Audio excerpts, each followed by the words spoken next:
Es un pedazo de sábana de color marfil claro, con leves marcas más oscuras. ¿Realmente se trata de la imagen de Jesucristo momentos después de su crucifixión, como creen muchos?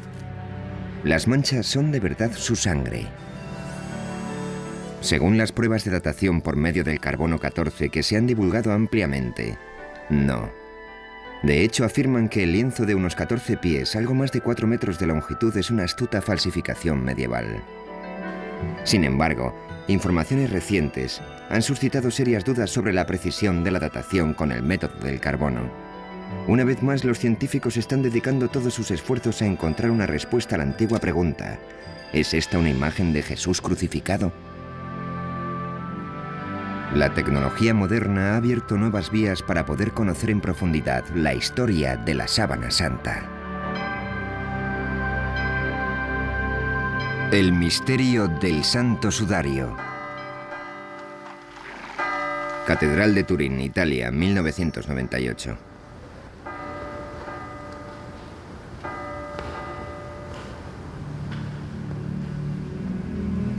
Desde el año 1400, la sábana santa o santa síndone ha salido de su caja de plata en numerosas ocasiones. Se ha colgado de los balcones para celebrar bodas reales y ha sido expuesta ante las maravilladas miradas de innumerables peregrinos. La sábana apareció por vez primera en Europa en el año 1355 y ya era famosa durante los peores años de la Muerte Negra, época en la que las multitudes hicieron cola para poder verla y época también en la que Gutenberg perfeccionó la imprenta y Colón descubrió América.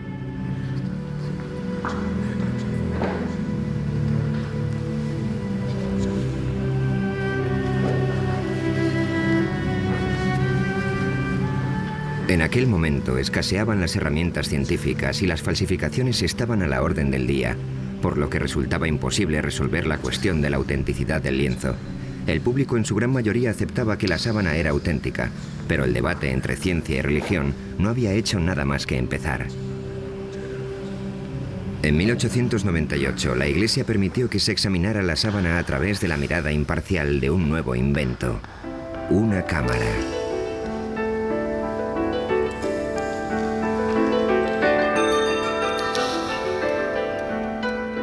Nadie podía imaginar que las fotografías que Secondo Pia tomó aquel día cambiarían para siempre la opinión de la gente sobre la Santa Síndone. Y es que cuando la placa de cristal salió de la solución de revelado, el fotógrafo vio un rostro nítido y claro, algo que nunca antes se había visto en el lienzo. Comprendió enseguida que la misteriosa imagen del sudario había sido el negativo y que lo que él contemplaba entonces era el positivo. En sus manos sostenía una imagen que marcaría el inicio de todo un siglo de investigación científica. Turín, 1998. 100 años después de que se tomara la primera fotografía, la ciudad de Turín se prepara para otra exposición pública del lienzo. En todo ese tiempo, la sábana santa se había convertido en la pieza de arte más estudiada de toda la historia de la humanidad. Se está preparando un nuevo emplazamiento de alta tecnología para albergarla. Se trata de una urna de aluminio y cristal sellada herméticamente de la que se extrae el aire para luego introducir en su lugar argón, un gas inerte.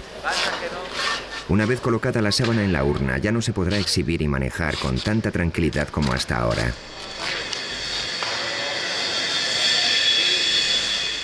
Toda esta actividad puede resultar sorprendente si consideramos que las pruebas efectuadas con el método del carbono son correctas y la sábana, por tanto, no es más que una falsificación. ¿Es solo fe ciega o realmente existen motivos para dudar de los descubrimientos científicos? El lienzo vuelve a estar en el centro de la polémica. Existe una entrada lateral sin señalizar y los guardias garantizan el acceso restringido a la sala.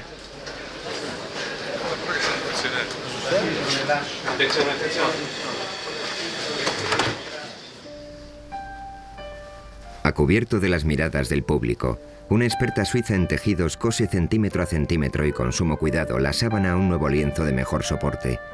Tan solo una cámara documenta el proceso. Para el conservador del sudario no existe duda alguna sobre quién era la persona a la que una vez cubrió este lienzo.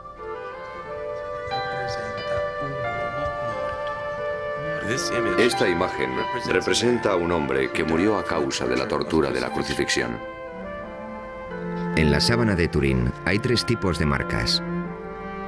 Las más evidentes son quemaduras de un fuego que casi destruyó el lienzo en la Edad Media. Después está la imagen anatómicamente correcta de un hombre visto de frente y de espaldas. Y en tercer lugar, lo que parecen ser manchas de sangre. Las manchas de sangre coinciden con las descripciones bíblicas de la tortura y la crucifixión de Jesús, de las heridas ocasionadas por los golpes, la corona de espinas y la lanza. ¿Pero es realmente sangre la sangre? ¿Y cómo llegó la imagen a la sábana? El misterio constante que rodea todas estas preguntas ha supuesto un reto para los científicos a lo largo de muchas generaciones. Los estudiantes de esta universidad en Glendale, California, disponen de un enfoque especial del debate que está teniendo lugar sobre la sábana santa. Su profesor, Angelo Montante, utiliza el lienzo como herramienta de enseñanza. Es uno de los objetos de cultura más sorprendentes que podemos encontrar en la historia de la civilización occidental. De él se pueden extraer numerosas pistas que nos ofrecerán una perspectiva del pasado. La Biblia no da detalles sobre la crucifixión de Jesús de Nazaret, pero permitidme llamar vuestra atención sobre esta mancha de aquí, que indica que hubo derramamiento de sangre. Si las pinturas clásicas fueran correctas, los clavos le atravesaron la palma, pero no fue así. Se los colocaron en las muñecas, y hay una razón para ello. Sabemos que esto se debe a que, según las investigaciones de un médico francés, hace años un médico francés que experimentaba con cadáveres consiguió determinar que la palma no puede sostener el peso de un ser humano. El clavo, por tanto, tenía que estar situado en la región metacarpiana de la muñeca. Y hay otro dato importante a este respecto. Si a una persona le clavas un objeto punzante en esta zona, el nervio medio queda presionado y cuando esto sucede, el pulgar se retrae. Si os fijáis, en esta figura no se aprecian por ningún lado los pulgares. Esto es algo muy preciso. ¿Cómo es posible que un falsificador lo supiera?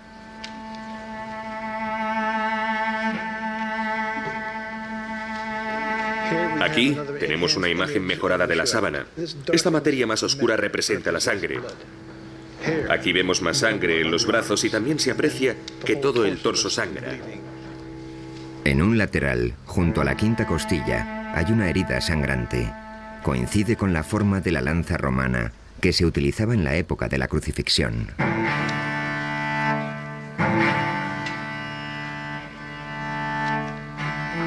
En la sábana hay mucha sangre, tanta que no puedes evitar asombrarte de la crueldad de los romanos, que tanto dolor le causaron a este hombre.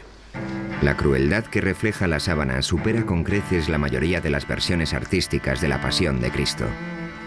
¿Por qué un falsificador habría representado más de lo que la gente esperaba ver? Las vetas de sangre no muy grandes que aparecían en la espalda y las piernas del hombre del lienzo desconcertaron a los investigadores durante años, hasta que se dieron cuenta de que coincidían exactamente con la peculiar forma del látigo del siglo I, el flagrum. Lo que tengo en la mano es una réplica de un instrumento de tortura romano llamado flagrum. Al final de cada correa podéis ver unas pesitas. Observar que entre las dos existe un espacio.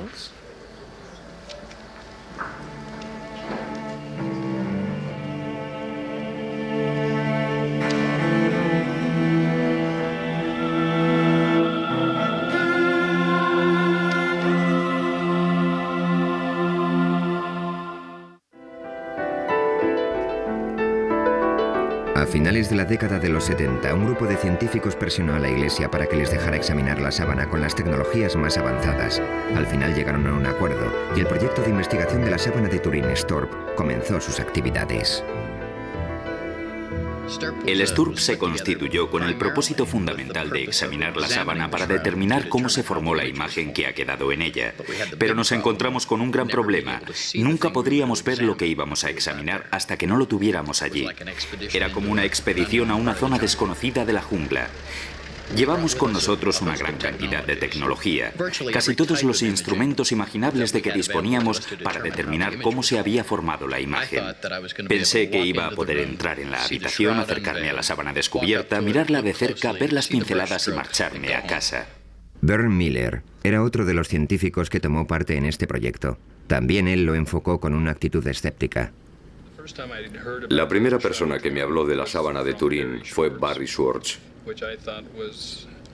Pensé que se trataba de un cuento de hadas o algo así. Pero el objetivo del STURP era descubrir el mecanismo que había provocado la aparición de una imagen en un trozo de sábana y no en confirmar que el lienzo era en realidad el sudario de Cristo. Así que, relevados de esa responsabilidad, podíamos verla de un modo más objetivo. Por aquel entonces yo no sabía lo que era esa sábana, jamás había oído hablar de ella. El miembro del STURP, Don Lin, decidió abandonar por un tiempo su trabajo diario como director del JPL, el programa de imágenes digitales de la NASA. En aquel momento estábamos trabajando en el programa Vikingo, que consistía en un aterrizaje suave en Marte. Básicamente tuvimos un día para montar el equipo, para desembalarlo, armarlo y calibrarlo. Se suponía que en torno a la medianoche de aquel día nos entregarían la sábana, y serían las 11 o incluso un poco antes, algo muy raro, cuando bajaron el lienzo por el pasillo hasta la sala donde nos encontrábamos.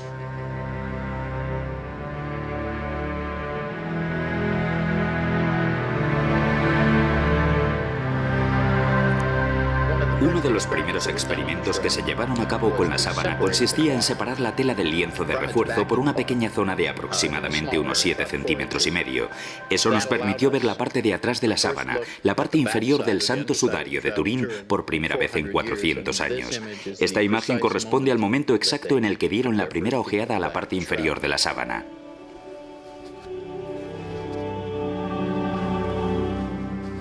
Entonces el profesor Ricci del equipo italiano insertó una cámara endoscópica entre las dos telas. Cuando vi que la luz de la cámara enfocaba la mancha de sangre número 3 desde abajo, apagué las luces de la habitación. Entonces el profesor encendió la cámara y por primera vez comprobamos que las manchas de sangre habían empapado el lienzo de refuerzo como lo hubiera hecho la sangre de verdad, pero la imagen no se traspasó. De inmediato se dieron cuenta de que habían realizado un descubrimiento muy significativo. Al contemplar de frente el sudario, tanto la imagen como la sangre se mostraban con gran nitidez. Cuando la luz se colocaba detrás de la sábana, la sangre seguía siendo visible, sin embargo, la imagen no. Eso era algo que no sabíamos hasta aquel momento y significaba que la imagen no podía estar pintada, pues si no, en el lienzo habría una cierta densidad de pintura que quedaría reflejada en una fotografía de luz transmitida.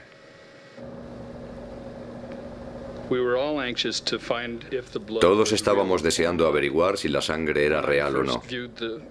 Cuando examiné por primera vez el lienzo, durante todas esas pruebas, no creí que la sangre fuera real. Era roja y parecía fresca, demasiado para una sangre con 2000 años de antigüedad. Para determinar si era real, tomamos muestras en una cinta de superficie adhesiva y la examinamos en el laboratorio más tarde. Pasaron varios meses antes de que determináramos que era sangre de verdad. En la siguiente diapositiva vemos la sangre sobre el entramado de la tela, los micropuntos de esta foto.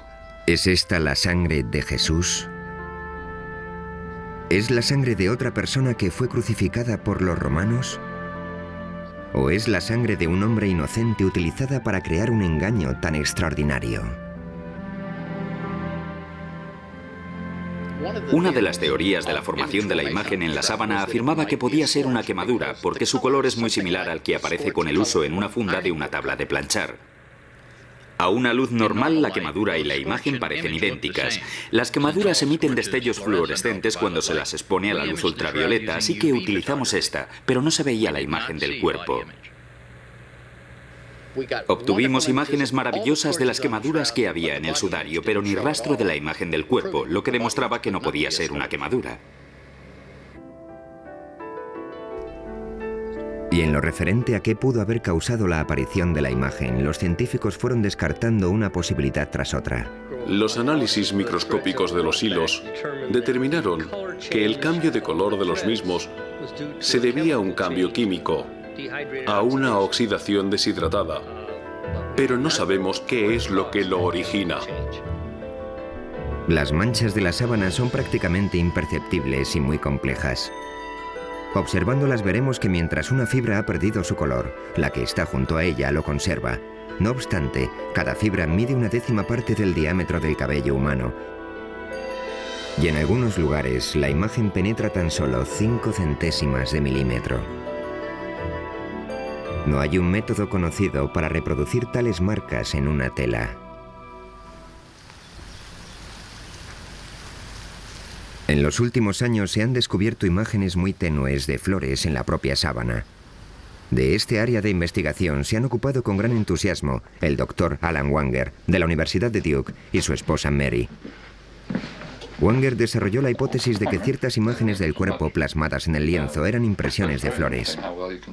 Esta idea se le ocurrió a partir del trabajo del físico alemán Oswald Scheuermann.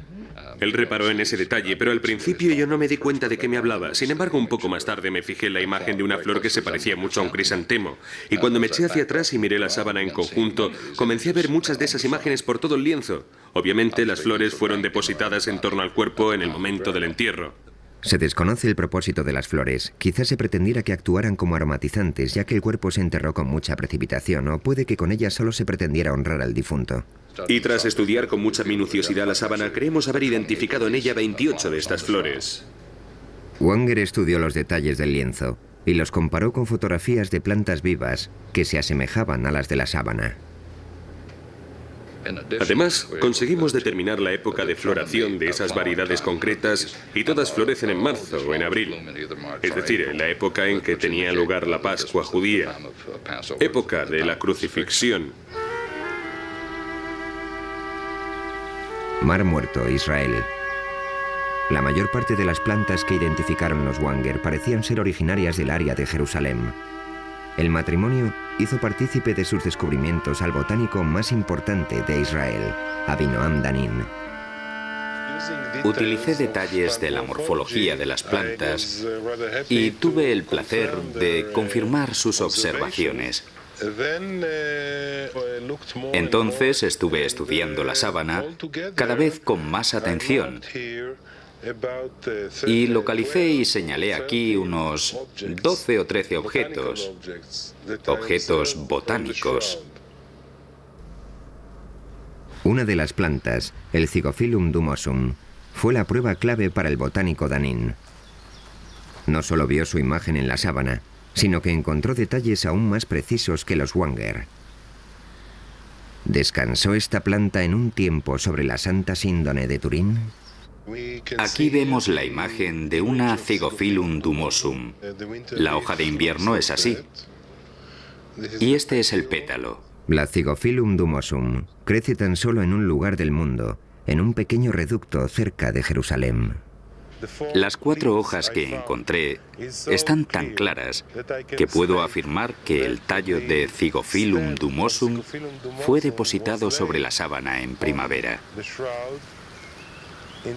Además, podría decirles que es imposible que el lienzo se hiciera en otro lugar del mundo. Tuvo que ser aquí.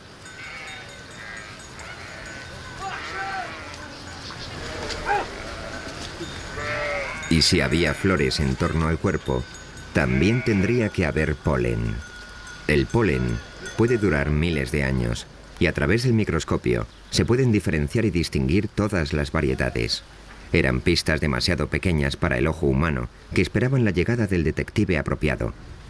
En 1973, el criminólogo suizo Max Frey obtuvo una autorización para tomar muestras del polen del tejido de la sábana santa y las conservó en portaobjetos de cristal. Este hombre, que contaba con una formación en botánica, pasó años analizando su contenido de polen. Falleció antes de poder terminar y publicar sus conclusiones, pero otros continuaron su labor. Con la ayuda de las tecnologías más novedosas, pueden identificar con exactitud cada grano de polen y averiguar a qué planta corresponde. Uri Baruch es el experto en polen más importante de Israel. Trabaja con el Dr. Danin y se encarga de calcular el tipo y la frecuencia del polen que contienen los portaobjetos de Frey. Pensé que también había algunas bayas con el mismo tipo de polen, pero todavía no las hemos encontrado. Es el primer caso que vemos de este tipo de polen. El objetivo es determinar exactamente qué plantas rodeaban el cuerpo y cuáles eran las especies predominantes. De los 58 tipos de polen identificados hasta el momento, 28 de las plantas que los producen tan solo existen en Oriente Medio, prueba de que la sábana pasó aquí una parte de su historia. Muchas de ellas todavía siguen formando parte de las vidas de los habitantes de la región, como por ejemplo la Fagonia mollis.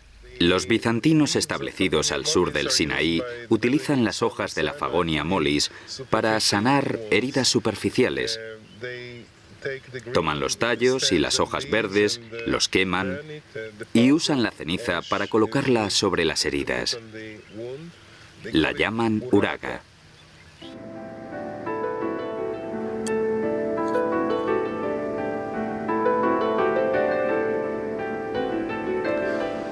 Aquí tenemos otra gundelia. En las placas normalmente hay una gran densidad de polen procedente de una planta llamada Gundelia tournefoti.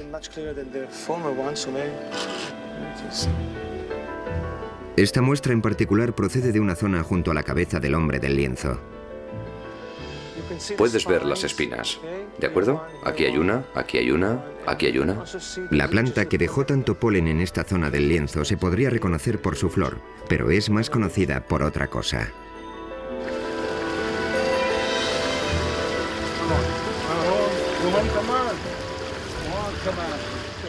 Tengo que utilizar mi cuchillo porque es una planta con muchas espinas. Aquí tenemos una Gundelia tournefoti. Es el cardo con la mayor frecuencia de granos de polen en la Santa Síndone de Turín.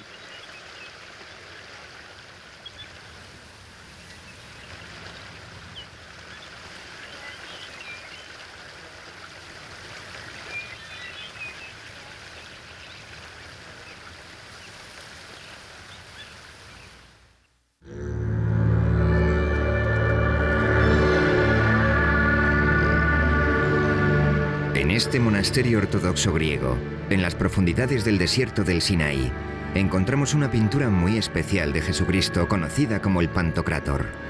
Muchos investigadores están convencidos de que se pintó tomando como referencia la sábana santa. El retrato data del siglo VI.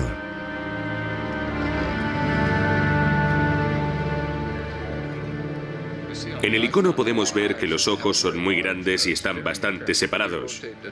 Cuando lo comparamos con la sábana, vemos que los ojos del hombre del sudario están separados y ligeramente descentrados. Si observamos... El Dr. Banger ha perfeccionado una técnica de luz polarizada para comparar las imágenes de la sábana con otras imágenes como el Pantocrátor. Si giro el filtro mientras miro estas imágenes en la pantalla, una se difuminará en la otra. Hacemos esto para comprobar la exactitud de las comparaciones. En el icono observamos lo que parece ser una lágrima que corre por la mejilla en este punto. Si rotamos la sábana descubrimos que en realidad hay una mancha, posiblemente de sangre, en el mismo lugar. Si bajamos hasta la punta de la nariz en el icono y luego pasamos a la sábana, comprobaremos que la configuración de la nariz es prácticamente exacta. En cuanto a los labios del icono, se aprecia que están agrietados. Y si contemplamos los detalles de la sábana, comprobaremos que todas esas marcas son prácticamente visibles.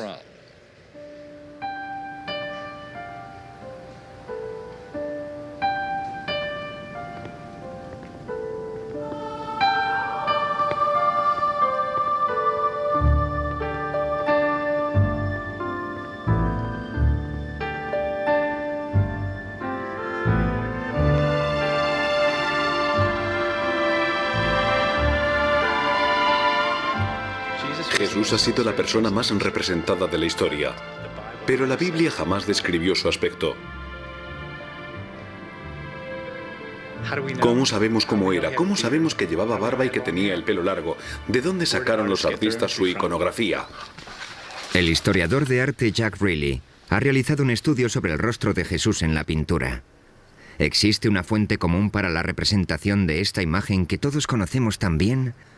Cada artista tiene su propia visión del hombre, en actitud sufridora o triunfante, del redentor o del humilde.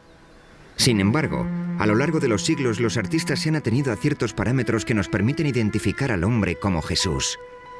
¿Cuáles son las directrices que siguen? ¿Y de dónde proceden? Rayleigh y muchos otros investigadores creen que existía un prototipo de Jesús que estableció la pauta a seguir hace siglos. La búsqueda de ese prototipo ha llevado a los investigadores a remontarse a los primeros siglos que siguieron a la muerte de Jesús. ¿Cómo llegaría un artista de esta imagen a esta otra? Aquí tenemos barba, en esa no. Aquí el cabello le cae sobre los hombros y lleva la raya en medio. Ahí no. Este Jesús parece un dios romano. Tiene un aspecto juvenil. No tiene las mismas características. La pregunta es, ¿qué falta? En la década de los 30, el investigador francés Paul Vignon observó ciertas marcas en las pinturas que se habían hecho de Jesucristo a lo largo de muchos años. Estos rasgos llegaron a conocerse como las marcas de Vignon. Ahora veremos algunas. En primer lugar, observen esta línea transversal que cruza la frente de Cristo. Y fíjense en esto, una especie de cuadrado con 3 lados marcados en el caballete de la nariz. Justo debajo hay otro triángulo, en la nariz que es alargada, rasgo muy indicativo de numerosas representaciones de Cristo de aquel periodo. Los especialistas han identificado los ojos, que se asemejan a los de un búho, la nariz alargada y el resto de las marcas de Vignon en la sábana. ¿Acaso la Santa Síndone fue el modelo original de las representaciones posteriores? Aquí tenemos varias reproducciones de algunas pinturas de los siglos XI y XII en las que se aprecian estas marcas geométricas. En primer lugar, justo aquí, en la nariz, se puede ver ese extraño cuadrado geométrico de 3 lados en forma de U. Luego tenemos los ojos, semejantes a los de un búho. También la nariz alargada es una característica. Observen los 2 mechones de cabello que caen sobre la frente. Aparecen en las 4 imágenes. Y no un solo mechón, siempre 2. La coincidencia de todas estas marcas, de todos estos puntos, me lleva a creer que algo influyó en estos artistas.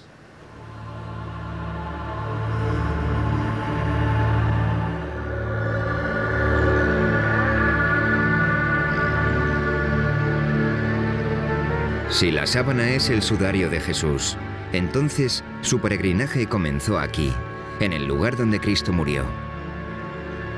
En la ciudad moderna de Jerusalén, el pasado sigue vivo. Muchas de las costumbres que aquí se practican aún son un reflejo del mundo antiguo. ¿El entierro del hombre de la sábana se realizó de acuerdo con la cultura hebrea?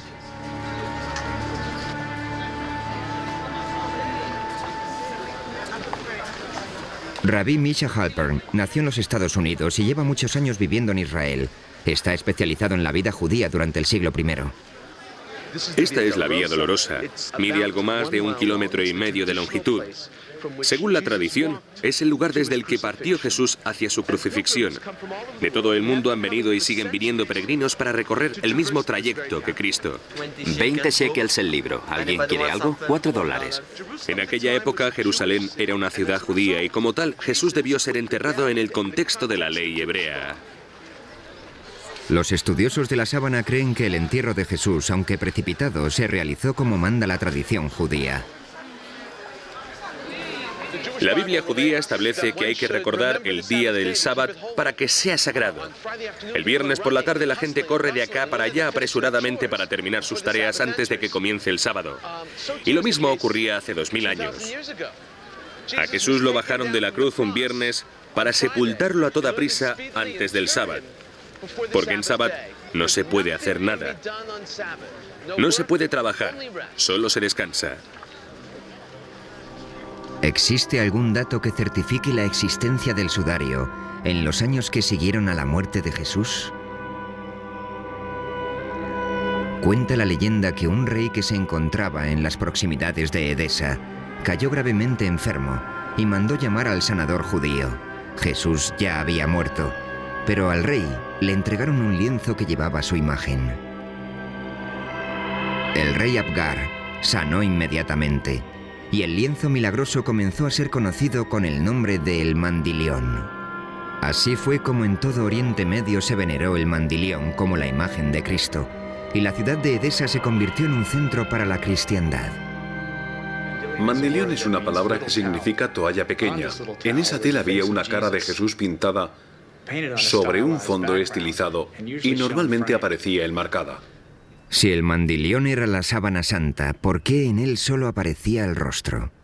Entonces solo se decía de ella que era un lienzo con una cara, pero Ian Wilson, el historiador inglés, afirma que existe una palabra clave para explicarlo en los documentos antiguos, tetradiplón, que significa doblado en 4. Si doblas el lienzo en 4 partes, al final lo que tienes es un pequeño rectángulo con el rostro en el centro. ¿Podría la sábana de Edesa ser la Santa Síndone doblada en 4 para mostrar solo la cara? La sábana en sí mismo es el mapa que mejor nos permite ubicarla en el pasado. Comienzas siguiendo una pista que te lleva a otra y así sucesivamente. Voluntarios, por favor. En 1978 el equipo del Sturb descubrió un cierto número de pliegues en el lienzo, de los cuales 8 eran bastante prominentes.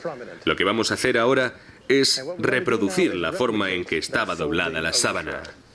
Las fotografías con luces de descomposición demostraron que sí, que realmente la sábana tiene 8 pliegues. Por supuesto, la fotografía no puede decirnos cuándo se hicieron, pero de lo que sí da fe es de que al menos una vez en su existencia, ese lienzo se dobló 8 veces. El resultado sería un rectángulo con un rostro en el medio.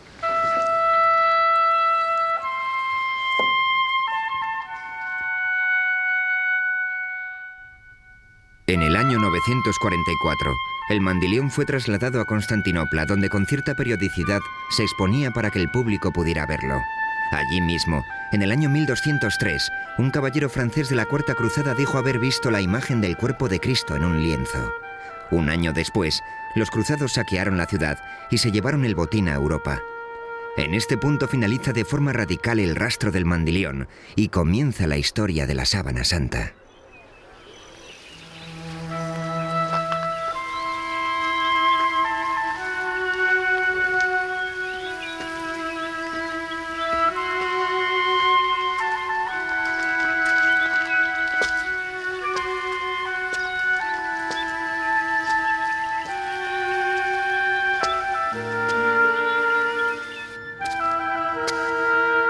Esto es una cueva a las afueras de Jerusalén que posiblemente es muy similar a la que sirvió de sepulcro a Cristo. En aquella época estaría cerrada con una roca de gran tamaño, casi con toda seguridad muy lisa debido a la erosión. Así es como la Biblia cristiana describe la sepultura de Jesús. Cuando el equipo del Sturb examinó la parte posterior de la sábana, descubrió que resultaba imposible identificar varios granos de polen, porque estaban recubiertos con un mineral que posteriormente se analizaría y clasificaría. Al investigar el mineral, descubrieron que se trataba de una piedra caliza, por decirlo de alguna manera. Una caliza muy rara y autóctona de una zona situada en las afueras de Jerusalén.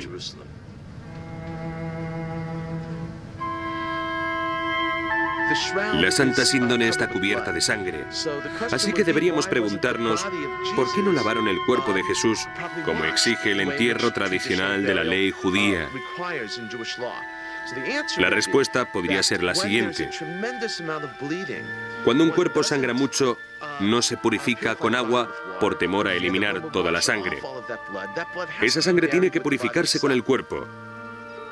Incluso hoy en día, cuando en las noticias informan de una acción terrorista en Israel, por ejemplo, inmediatamente acuden al lugar los rabinos y la gente reza y recogen la sangre de las víctimas que está en el suelo para poder enterrarlas adecuadamente.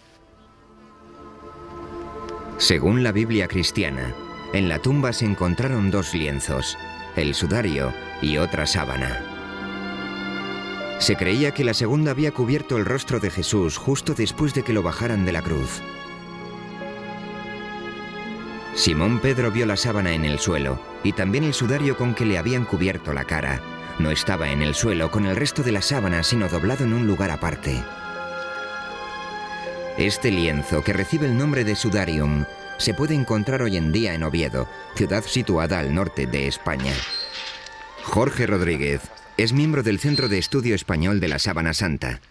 Y Mark Gussin ha escrito hace poco un libro sobre el sudarium y su relación con la Santa Síndone.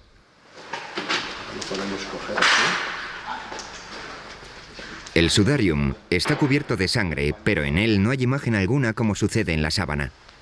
Se cree que retiraron el lienzo del rostro antes de envolver el cuerpo en la sábana.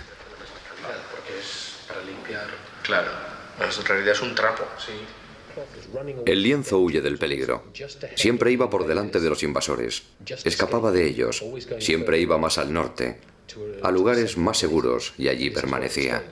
Y esta ciudad era el lugar más seguro de toda España durante la invasión musulmana. Fuera de Jerusalén, su viaje comenzó en el año 614 para escapar del ejército persa, que no cesaba en su avance.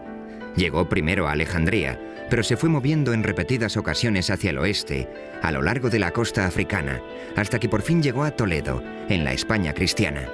Cuando en el año 711 los musulmanes invadieron la península ibérica, el sudarium fue llevado a toda prisa al norte, a las montañas, y una vez allí lo ocultaron en una cueva.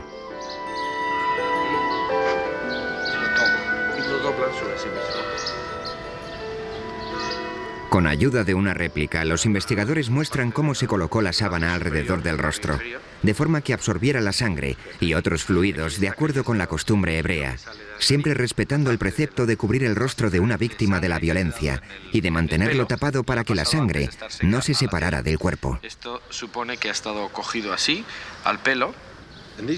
Estas manchas son especialmente interesantes porque coinciden exactamente con las que se encontraron en la parte de la sábana que reproduce la espalda del cuerpo, en el dorso. Son las manchas de la sangre que emanó de las heridas producidas por la corona de espinas y que quedó en el pelo. Y aquí son las mismas exactamente. Recientemente, el doctor Alan Banger ha efectuado un análisis con la ayuda de un vídeo casero que revela las notables similitudes entre el sudarium y la sábana santa. Es el rostro de la sábana superpuesto al del sudarium. De las manchas de sangre, esta es la que aparece más marcada, y una de las que más fácil resulta localizar es esta de aquí. Si bajamos a la zona de la nariz, vemos que existen coincidencias aquí abajo, y si nos movemos hacia la zona del pelo, aquí, también vemos que las manchas de sangre coinciden. La sangre hallada en el lienzo de Oviedo era del tipo AB, idéntica a la que se encontró en la sábana. Sabemos a ciencia cierta que el sudarium lleva en España desde el siglo VII. Este hecho contradice los resultados de las pruebas de datación con el método del carbono 14 que establecen su origen hace 600 años. El libro de testamentos que se encuentra aquí en la catedral remonta los orígenes del sudarium a épocas aún más antiguas, y nosotros creemos que realmente data del siglo I y que fue uno de los sudarios que se utilizaron para cubrir el cuerpo de Cristo en el sepulcro o justo antes de introducirlo en él.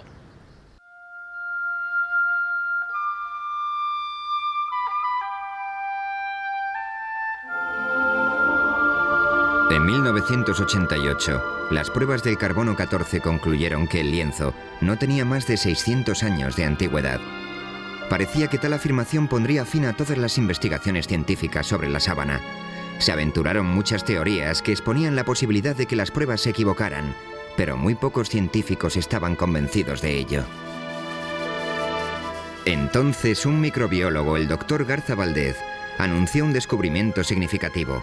Sobre las fibras de este antiguo lienzo encontró una fina película originada por una bacteria que podía distorsionar la datación por medio del método del carbono. En 1996, realizó unas pruebas a varias fibras de la sábana y observó que había una capa de material suficiente para poder desviar de forma significativa los resultados de la datación con el método del carbono. El doctor Harry Goff es el inventor de la moderna técnica de la datación mediante el carbono 14. La contaminación bacteriana es algo de lo que no eran conscientes las personas que llevaron a cabo la datación con el método del carbono. De hecho, no creo que nadie conociera su existencia hasta que Garza Valdez descubrió esta posibilidad. Y aunque lo hubieran sabido, los procesos de limpiado que utilizaban no lo hubieran tenido en cuenta. Así que no había modo alguno de que hubieran podido establecer con total exactitud la fecha de origen del material de la sábana. Cuando comenzaron a cuestionarse los resultados de la datación mediante este método, los científicos pusieron manos a la obra para encontrar una forma de separar la película de material bioplástico del tejido original.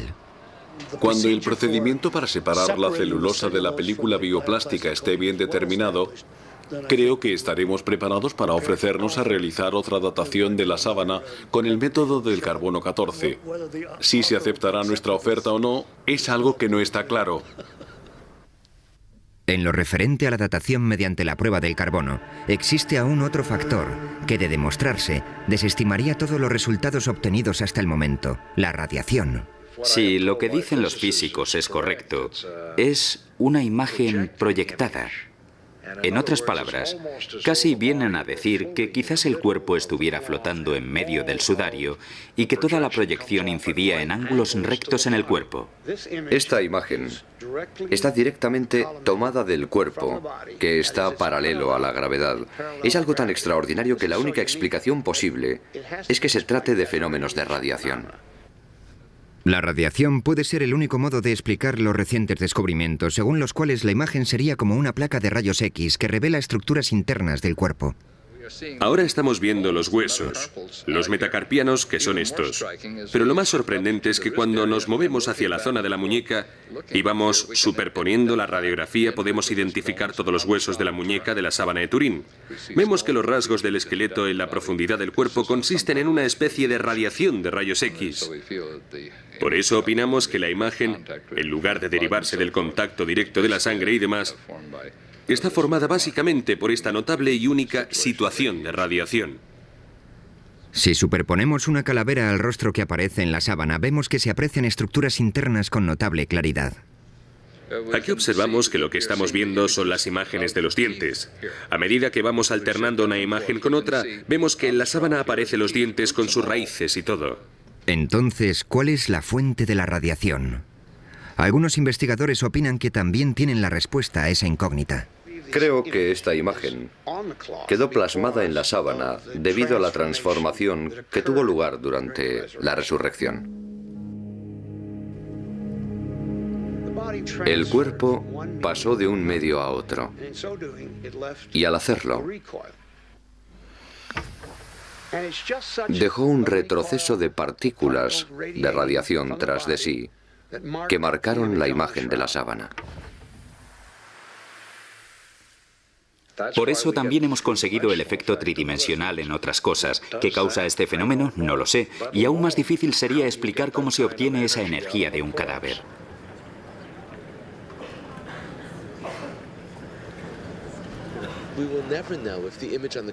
Nunca sabremos si la imagen que se ve en la sábana santa era la de Jesús. La fascinación que produce el lienzo en sí mismo es que nos vincula a todos con una muerte, con la muerte de una persona.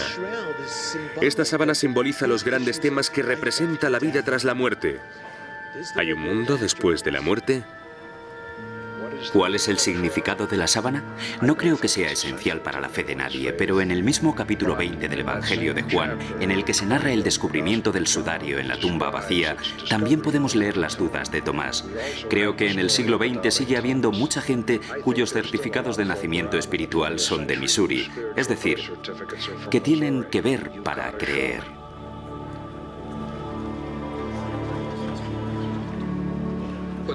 Lo que me ha llamado la atención durante todos estos años ha sido el misterio que la envuelve. Creo que en la sábana hay claves que todavía no se han revelado o que no son evidentes y claras para la gente que contará la historia de la Santa Síndone y de cómo se creó. Sabía que la gente me preguntaría si había vivido grandes experiencias religiosas o algo así. Así que me senté ante el lienzo a las 3 de la mañana y guardé silencio. No había nadie por allí. Entonces lo miré y dije, bueno, ¿cómo te sientes? No, lo cierto es que no viví grandes experiencias religiosas. Pero una cosa que realmente caló muy profundo en mi mente fue contemplar la cabeza. En comparación con el cuerpo, su rostro tiene una expresión pacífica y serena, a pesar de que el cuerpo había sufrido horribles tormentos. Una parte no encaja con la otra.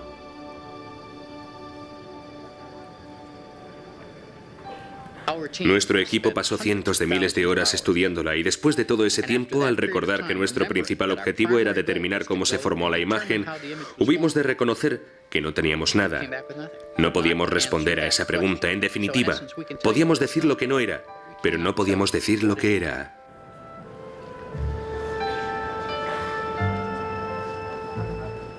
La teología no debería entrar en conflicto con la tecnología. La razón jamás podrá probar la divinidad de Cristo.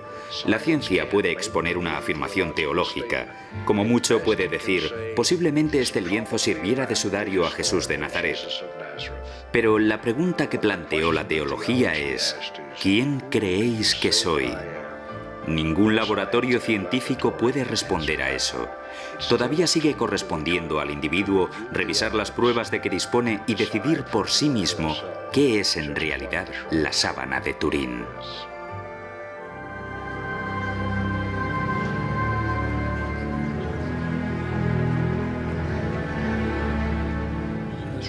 La sábana santa de Turín ha causado en mi vida una impresión más profunda que cualquier otra cosa. Durante más de 20 años absorbió por completo mi atención. Hoy por hoy aún no he terminado con ella y espero que siga siendo el centro de mis esfuerzos durante el resto de mi vida.